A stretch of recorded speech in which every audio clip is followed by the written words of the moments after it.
जनगणना बेले सठिक तथ्य दे आम राज्य और देशर उन्नति सहायक हुंतु। आज आम जनगणना तालीम शिविर में सठिक तथ्य संग्रह पर संकल्पबद्ध हेलु। आसतु देखिबा यार गोटे छोट झलक।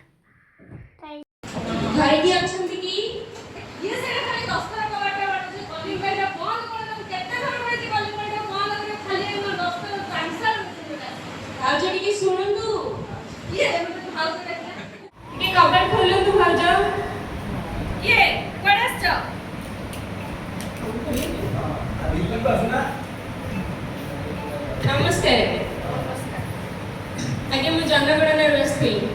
कौन जनगणना खाली जनगणना कोटक खाली दीदी आम सरकारी शिक्षयित्री किंतु हमको जनगणना दायित्व दिखाई भारत सरकार हमको दायित्व देती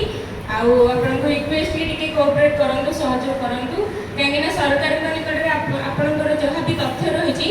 आटा संपूर्ण भाव में सठिक भाव में पहुँचवा दरकार एवं किसी भी डर तथ्य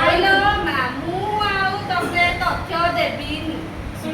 तथ्य देकी मोर सुभद्रा पैसा काटी मु देवी मत जहाँ जहाँ भी कटी जहाँ भी अभाव रही से सबूर परिपूरण करने फास्ट पालिका देला पैसा 5000 टका मु देखी खुशी है मो पुओ को देखैली देखे को पैसा आसी 5000 टका तापर मोर बांचा दे जनी मु आउ किछि देबिनी ठीक अछि आप जदी तुम राशन कार्ड टा काटी दो मु कोट चाउर टिके आनी खाइ आपन अभियोग सरकार निकट निश्चित भाव में मु पहुंचेबी किंतु भाबंतु 5000 टका बदले आपन को जदी घर खंडे सरकार कर देबे काहे के दउची काहे से व्यवस्था पे गवर्नमेंट आसीचु से व्यवस्था पे हमन आसी आपन जदी हमको सहयोग न करे आपन पाइबे केमती विश्वास करके हमको सहयोग करूँ जब विश्वास आसिले तो सरकार को योजना राशन कार्ड काटी किसी कटबनी बरम आप अधिक सुविधा सुजोग पाइबे आम भारत आम ओडिशार आर्थिक उन्नति हेबो कौन पचार